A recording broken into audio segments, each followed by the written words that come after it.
It's my fourth time at EX and I'm really excited to be here again. EX is such a great platform for actual current research and to meet a lot of great people who are involved in HIV. My name is Wei Lu from Beijing, China. We come here as a group.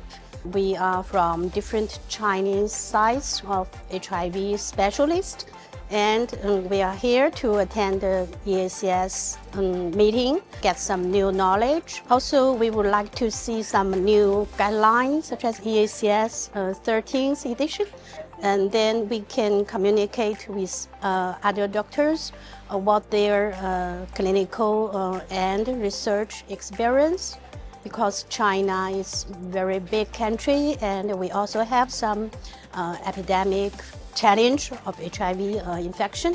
Actually, I can't count how many times I attended an EX conference. I mean, you have to go to the EX conference when you work in the field of HIV in Europe. For me, the highlight, of course, is the WAVE workshop. We had a great one today with so many attendees. It was the 7th one, and it's the 10th anniversary of Women Against Viruses in Europe. So kind of a birthday party, a scientific one, of course. It was just great, and I enjoyed very much the exchange with other people interested in special issues on HIV in women. I'm already looking forward to more sessions on HIV testing, how to increase it for vulnerable populations, how to increase access for prevention and care, and also how to support getting older with HIV.